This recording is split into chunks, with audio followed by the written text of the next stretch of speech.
খালেদা জিয়ার এক নির্দেশনায় বদলে গেল রাজনৈতিক দৃশ্যপট। জামাত প্রশ্নে নমনীয় হতে বাধ্য হচ্ছে বিএনপি। দর্শক, কালবেলার রিপোর্ট শিরোনাম, খালেদা জিয়ার এক পরামর্শে বদলে গেল রাজনৈতিক দৃশ্যপট। এটা পরামর্শ, এটা নির্দেশনা, এটা বিশ্লেষণ করব। এখানে একটা দিক হচ্ছে ইউনূস প্রশ্নে কঠোর হওয়া যাবে না, এটা থাকলেও খালেদা জিয়ার নির্দেশনা মানে জামাত প্রশ্নেও ইন্ডিয়ান হওয়া যাবে না, এটাও খালেদা জিয়ার নির্দেশনার মধ্যে পড়ে। খালেদা জিয়ার দৃষ্টিভঙ্গি মানলে এটা বিএনপিকে মানতে হবে, এটা সহজ হিসাব। খালেদা জিয়া মানে জামাতকে দেশপ্রেমিক শক্তি মনে করা। খালেদা জিয়া মানেই হচ্ছে ভারতের আধিপত্যবাদের বিরুদ্ধে লড়াইয়ের অংশ হিসেবে, আওয়ামী লীগের বিরুদ্ধে লড়াইয়ের অংশ হিসেবে জামাতকে সাথে নিয়ে চলতে হবে। ভারত খালেদা জিয়াকে অনেক বুঝিয়েছে জামাতকে ছাড়ুন, কিন্তু খালেদা জিয়া শুনে নাই। 2014 সালে যেমন ভারত বুঝিয়েছে যে এই যে 13 সালে আন্দোলন অমুক তমুক নাশকতা জামাত করেছে, অতএব জামাতকে বাদ দেন, জামাতকে এড়িয়ে চলেন।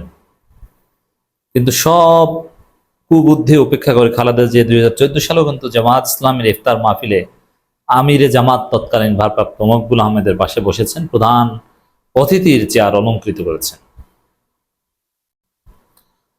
খালেদা জিয়া মানে জামাতকে তাদের দীর্ঘমেয়াদী মিত্র মনে করা, এটা খালেদা জিয়ার অনুভূতির সাথে রিলেটেড।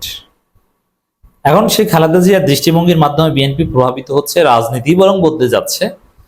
তাহলে জামাতকে গালি দিতে হলে বিএনপিকে ভাবতে হবে, কারণ খালেদা জিয়া এই বিষয়ে তারা নির্দেশনা দিতে পারেন। এখন খালেদা জিয়া কি নির্দেশনা দিয়েছেন একদম লাইন বাই লাইন তো আর আমাদের কাছে আসছে না, কিছু আসছে, মৌলিক যেটা প্রাসঙ্গিক সেটা আসছে গণমাধ্যমে। কিন্তু জামাত প্রশ্নে যদি নির্দেশনা দেন বা এটা ডিল করতে খালেদা জিয়ার পরামর্শ চাইলে বিএনপি বাধ্য হবে জামাত প্রশ্নে নমনীয় হতে, যে জামাতকে রাজাকার বলবে না, এইসব মানে আওয়ামী গালি, ইন্ডিয়ান গালি দিবে না। হেলদি কম্পিটিশন থাকবে, ঠিক আছে, কিন্তু ইন্ডিয়ান গালি থেকে বা ইন্ডিয়ান ন্যারেটিভ থেকে ফিরে আসবে, এটা বাধ্য হবে। খালেদা জিয়ার দৃষ্টিভঙ্গি মানলে এটা বাধ্য হবে। সাবেক প্রধানমন্ত্রী বেগম খালেদা জিয়ার পরামর্শেই বদলে গেছে রাজনৈতিক দৃশ্যপট। এর ফলেই আগামী শুক্রবার 13 জন অন্তর্বর্তী সরকারের প্রধান উপদেষ্টা ডক্টর মোহাম্মদ ইউনূসের সঙ্গে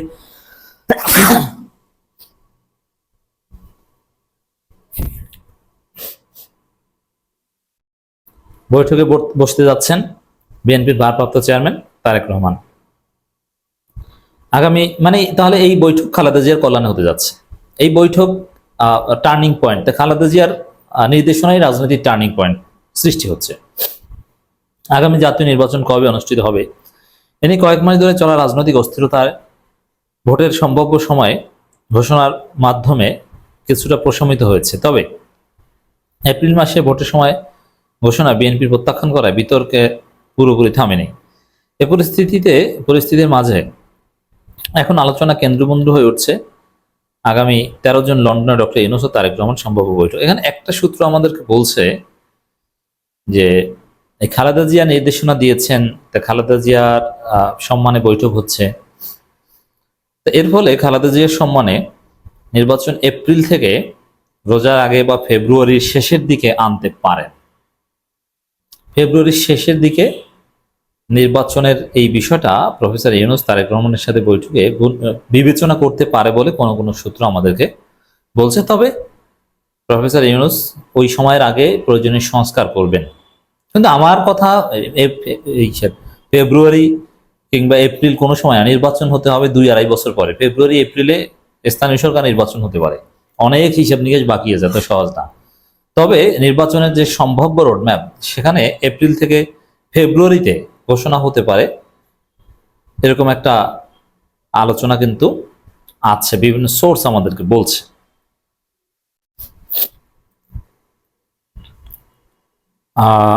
জাতীয় নির্বাচন এ বিষয়ে কয়েক মাস ধরে রাজনৈতিক অস্থিরতা ভোটের কিছুটা প্রশমিত হয়েছে। তো বিএনপি এখন ওই ডিসেম্বর থেকে ফেব্রুয়ারিতে তো হাজারবার রাজি হবে, তবে ওইটা তারেক রহমানের মাধ্যমে ফেব্রুয়ারির একটা ঘোষণা আর ব্যবস্থা করাতে পারে। অধ্যাপক ডক্টর মোহাম্মদ ইউনূস 4 দিনের সরকারি সফরে মঙ্গলবার লন্ডনে পৌঁছেছেন। সফরের আগেই বিএনপি ও সরকারি সূত্র নিশ্চিত করেছে যে বিএনপি ভারপ্রাপ্ত চেয়ারম্যান তারেক রহমানের সাথে সম্ভাব্য সাক্ষাৎ হতে পারে। বিএনপির পক্ষ থেকে জানানো হয়েছে এই বৈঠক শুক্রবার সকালে লন্ডনে অনুষ্ঠিত হওয়ার সম্ভাবনা রয়েছে। সংশ্লিষ্ট একাধিক সূত্রের মতে প্রধান উপদেষ্টার সঙ্গে তারেক রহমানের বৈঠক ফলপ্রসূ হলে নির্বাচন সম্ভাব্য সময়সূচি, গুরুত্বপূর্ণ সংস্কার, উদ্যোগ এবং জুলাই সনদ সহ কিছু ইস্যুতে অন্তর্বর্তী সরকার ও বিএনপির মধ্যে যে মতপার্থক্য বা দূরত্ব তৈরি হয়েছে তা অনেকটাই কমে যেতে পারে। এখানে ফেব্রুয়ারিতে নির্বাচন, এটা ইউনূস রাজি হতে পারেন কিসের বিনিময়ে? সংস্কারে যেসব বিষয়ে বিএনপির আপত্তি রয়েছে ওইসব বিষয়ে বিএনপি রাজি হয়ে যাবে, মানে বিএনপিও ছাড় দিবে, ইউনূস সরকারও ছাড় দিবে। এবং এমনকি ফেব্রুয়ারিতে নির্বাচনে সরকার রাজি হলে তার আগে স্থানীয় সরকার নির্বাচনেও বিএনপি রাজি হতে পারে, এরকম একটা হিসাব নিকাশ আলাপ আলোচনা চলছে, যদিও এগুলো সব এখন পর্যন্ত হাইপোথেসিস, নট সার্টেন। বিশেষ করে সংবিধান সংস্কার বা এই গুরুত্বপূর্ণ কিছু সরকারের উদ্যোগ, এই সরকারের প্রত্যাশা বা যেটা করতে চায়, এখানে বিএনপি বাধা দিচ্ছে, এই জায়গাগুলোতে একটা সমাধান করতে পারে। আমির খসরু মাহমুদ চৌধুরী অলরেডি যাচ্ছেন, যে বৈঠকে থাকবেন। বিএনপির আরো নেতারা নড়েচড়ে বসেন, ইউরোপ থেকে আরো বিভিন্ন অনেকে আসছেন, যে এই বৈঠকে একটা দফা করবে তারা। সেটা হতে পারে ফেব্রুয়ারিতে নির্বাচন, এর বিনিময়ে বিএনপি আরো অনেক কিছু ছাড় দিবে। বিএনপি নীতি নির্ধারণের পর্যায়ে একটি সূত্র জানায়, প্রধান উপদেষ্টা যুক্তরাজ্য সফর গত মে মাসের শুরুতেই চূড়ান্ত হয়। এই তথ্য জানার পর থেকে বিএনপি বিষয়টি বিবেচনায় নেয়। সফরকালে দলের ভারপ্রাপ্ত চেয়ারম্যানের সঙ্গে প্রধান উপদেষ্টার সৌজন্য সাক্ষাতের সুযোগ তৈরি হতে পারে কিনা। এর মানে বিএনপি এখন বলছে যে তারা রাজি ছিল না, তাদেরকে রাজি করানো হয়েছে, অথচ বিএনপি কয়েক মাস আগে থেকেই এই ধরনের বৈঠক যাতে হয় এটা পরিকল্পনা করে বসে আছে। আদালতের রায় সত্ত্বেও বিএনপি নেতা ইশরাক হোসেনকে ঢাকা দক্ষিণ সিটি কর্পোরেশনে মেয়র পদে শপথ না পড়ানোকে কেন্দ্র করে রাজনীতিতে বিক্ষোভ অচল অবস্থা সৃষ্টি হয়। এর পরিপ্রেক্ষিতে জাতীয় নাগরিক পার্টির সঙ্গে বিরোধের জড়িয়ে সরকার ও বিএনপির মধ্যে এক ধরনের তিক্ততা তৈরি হয়। এমন উত্তপ্ত পরিস্থিতির মধ্যে 28 মে নয়াপল্টনে আয়োজিত এক বৃহৎ সমাবেশে বিএনপির ভারপ্রাপ্ত চেয়ারম্যান তারেক রহমান ডিসেম্বরের মধ্যেই জাতীয় নির্বাচন আয়োজন করে জোর দাবি জানান। ওটা ছিল তারেক রহমানের জন্য একটা মারাত্মক ভুল সিদ্ধান্ত, কারণ নির্বাচন এখন তারেক রহমানের সাথে বৈঠকের পর বিএনপি নানান কিছু ছাড় দিতে রাজি হলে ফেব্রুয়ারিতে আসতে পারে, কিন্তু ডিসেম্বরে তো আর হবে না।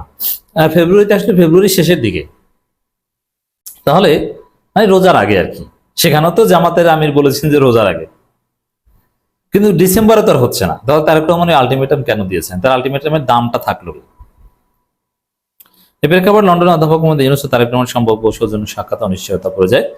একটি সূত্র জানায়, তাহলে দর্শক আরেকটা জবাব পেলেন যে বিএনপি এখন ভাব নিচ্ছে যে বৈঠক তারা করতে চায়নি, অথচ তারা কয়েক মাস আগেই বৈঠকের জন্য মুখিয়ে আছে। কিন্তু তারেক রহমানের বৈঠকের পর সরকার হয়তো পিছু উঠেছিল, পরে আবার সরকার আন্তরিকতা দেখিয়েছে, এই আর সেটাকে টুইস্ট করে বিএনপি পন্থী মিডিয়াগুলো প্রচার করছে যে না না না, তারা রাজি হতে চায়নি, মানে ব্রিটিশ রাজা দেখা করতে পারে প্রধান উপদেষ্টার সাথে, আর তারেক রহমান রাজি হয়নি।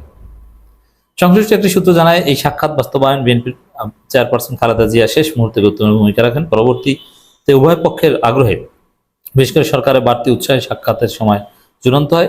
এ বিষয়ে গত সোমবার রাতে বিএনপির সর্বোচ্চ নীতি নির্ধারণী ফোরাম স্থায়ী কমিটি, মানে উভয় পক্ষের সিদ্ধান্তে বৈঠক হচ্ছে, আর প্রচার করছে যে না, এটা ইউনূস চেয়েছে, তারা চায়নি, তাদেরকে রাজি করানো হয়েছে। এবং এই বৈঠকে জামাত এনসিপি সমর্থন আছে, যার কারণে এই বৈঠকের বিরোধিতা তারা করছে না। তবে বিএনপি কিন্তু প্রফেসর ইউনূসকে স্বাগত জানাতে যে সমাবেশ হয়েছে সেখানে শুধু জামাত এসেছে, কিন্তু বিএনপি আসে নাই। বিএনপি এখনো উল্টা লাইনে আছে। যাই হোক দর্শক, খেলা চলছে। তবে খালেদা জিয়া ইতিহাসে আরেকবার স্মরণীয় হয়ে থাকলেন গুরুত্বপূর্ণ ভূমিকা পালন করে, বিএনপিকে গুরুত্বপূর্ণ নির্দেশনা দিয়ে।